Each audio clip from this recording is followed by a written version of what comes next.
Hello friends, welcome to trading Hunar. अभी आप जो स्क्रीन पर देख रहे हैं ये है हमारा डिस्क्लेमर। ये हमारी वेबसाइट www.tradinghunar.com पर भी उपलब्ध है। आज हम इस वीडियो में देखेंगे Jindal steel and power limited का फंडामेंटल एनालिसिस। ये फंडामेंटल एनालिसिस हम एनुअल बेसिस के ऊपर कर रहे हैं, यानी कि जो एनुअल अकाउंट्स आए हैं मार्च 2020 के, उसके आधार पर हम कर रहे हैं। और जहां भी कंपैरिजन हमें करने की जरूरत होगी हम इसके कंपैरिजन मार्च 2019 की बैलेंस शीट के साथ में करेंगे। यानी कि ये जो एनालिसिस है ये कंप्लीट ईयर का एनालिसिस है, मार्च 2020 को खत्म होने वाले साल के लिए। यदि आपको अब तक पाइथ्रोस स्कोर के बारे में नहीं मालूम है तो प्लीज आप हमारे दो वीडियोस हैं, एक है हिंदी में और एक है इंग्लिश में, जिसका लिंक हम अपने डिस्क्रिप्शन बॉक्स में यहाँ पर लिख रहे हैं। वहाँ पर जाकर के आप वीडियो को पढ़ सकते हैं और पाइथ्रोस स्कोर के बारे में डिटेल में जान सकते हैं। हम ये फंडामेंटल एनालिसिस पाइथ्रोस की बेसिस पर ही करने वाले हैं। पाइथ्रोस स्कोर में 9 क्राइटेरिया होते हैं और किसी भी कंपनी को वो 9 क्राइटेरिया फुलफिल करने होते हैं। यदि कंपनी कोई क्राइटेरिया फुलफिल करती है तो उसे उसके बदले में 1 पॉइंट मिलता है, और यदि नहीं कर पाती है तो उसके लिए उसको 0 पॉइंट मिलता है।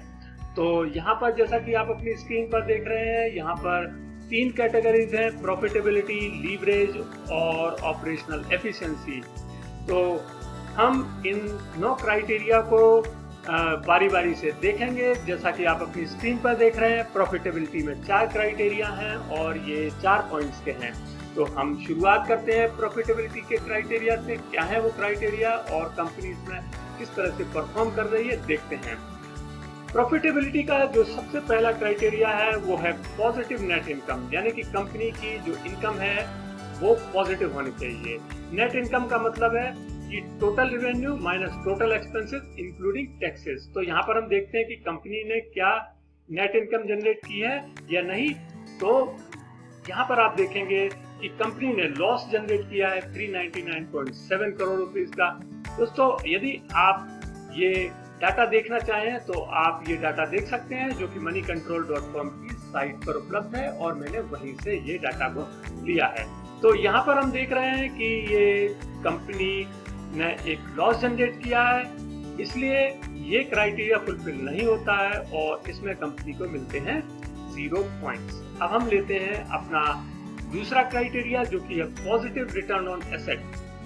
रिटर्न ऑन एसेट पॉजिटिव होना चाहिए। देखते हैं कंपनी ने क्या किया है। तो यहाँ पर हम देखते हैं कि जो रिटर्न ऑन एसेट है वो 0.12 है, जबकि पिछले साल ये -1.83 था। तो यहाँ पर भी कंपनी ने इस क्राइटेरिया को फुलफिल नहीं किया है और इसका जो रिटर्न ऑन एसेट है वो नेगेटिव में है, इसलिए हम इसमें भी इसको 0 पॉइंट देते हैं।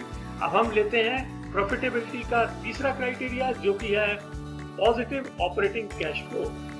देखते हैं क्या हुआ है। तो यहाँ पर यदि हम देखें, ये मैंने कंपनी की वेबसाइट से डाउनलोड किया है। इसका कैश फ्लो ये मनी कंट्रोल की साइट पर उपलब्ध नहीं है। तो यहाँ पर हम देखते हैं कि जो कंपनी ने ये जनरेट किया है ये करोड़ में ही फिगर है, 9,526.44 करोड़ इसमें जनरेट किया है। कैश फ्लो एक पॉजिटिव कैश फ्लो है, तो यहाँ पर हम कंपनी को 1 पॉइंट देंगे क्योंकि इसने positive operating cash flow generate किया है। अब हम देखते हैं इसका चौथा क्राइटेरिया, जो कि है cash flow from operations greater than net income. यानी कि जो कैश फ्लो फ्रॉम ऑपरेशन से जो अभी हमने देखा है, जिसमें इसको 1 पॉइंट मिला है, क्या वो नेट इनकम से ज्यादा है? तो हम ऑलरेडी देख चुके हैं कि कंपनी लॉस में है और हमने देखा है कि ये हमारा कैश फ्लो फ्रॉम ऑपरेशन है जो कि 9,526 है, और वहीं पर इसका लॉस है जो कि 399 करोड़ है। यानी ऑब्वियसली जो इनका कैश फ्लो फ्रॉम ऑपरेशन है वो नेट इनकम से ज्यादा है। यहाँ पर इस कंपनी को इसलिए 1 पॉइंट मिलेगा। तो इस तरह से हम देखते हैं कि प्रॉफिटेबिलिटी में इस कंपनी को 2 पॉइंट्स मिलते हैं। तो हम अब अपनी स्क्रीन पर आते हैं, मेन स्क्रीन पर, और प्रॉफिटेबिलिटी में इस कंपनी को 2 देते हैं 2 पॉइंट्स। इस तरह से हमारा जो Jindal steel and power limited का अब तक का टोटल स्कोर हो गया है फर्स्ट राउंड के बाद में, वो हो गया है 2।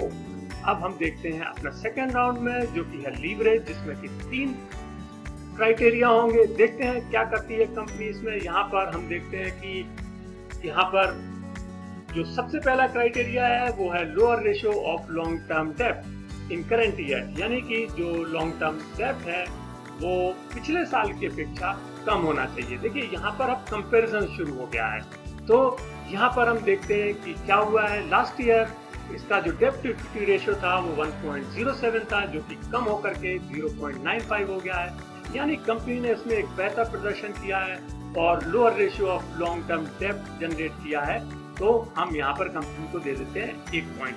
अब लेते हैं हम इसका लीवरेज का दूसरा क्राइटेरिया, जो कि है higher current ratio in current year. पिछले साल की अपेक्षा करंट रेशियो ज्यादा होना चाहिए। तो यहाँ पर हम देखते हैं जो करंट रेशियो है वो 0.69 आया है, जबकि लास्ट ईयर ये 0.67 था। यहाँ पर भी कंपनी ने इसमें क्राइटेरिया को फुलफिल किया है, इसलिए हम कंपनी को यहाँ पर भी 1 पॉइंट देते हैं। अब हमारा जो तीसरा पॉइंट है वो है, तीसरा क्राइटेरिया वो है लैक ऑफ शेयर डाइल्यूशन, यानी कि कोई नए शेयर इशू नहीं करना चाहिए।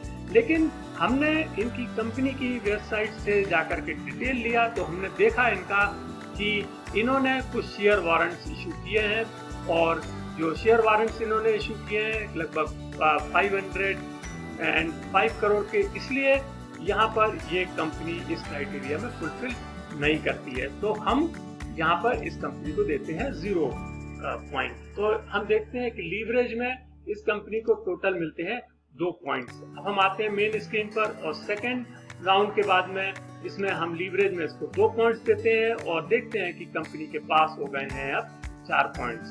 तो अब तक कंपनी के पास 4 पॉइंट्स हो गए हैं। फ्रेंड्स, मैं आपको एक चीज बताना चाहता हूँ कि जिस कंपनी का स्कोर 7, 8 या 9 होगा वो सबसे अच्छा फंडामेंटल वाली कंपनी मानी जाएगी, और जिस कंपनी का स्कोर 4, 5 या 6 होगा वो एवरेज मानी जाएगी, और 0 से लेके 0, 1, 2, 3 वो पुअर फंडामेंटल की कंपनियां मानी जाती हैं। तो अभी हमको ये अब एवरेज में एंटर कर सकती है।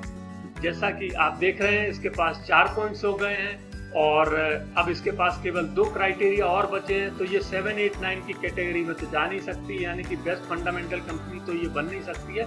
हाँ, देखते हैं कि क्या ये एवरेज में बन सकती है या नहीं। तो हम देखते हैं अपने 2 क्राइटेरिया और ऑपरेशनल एफिशिएंसी के।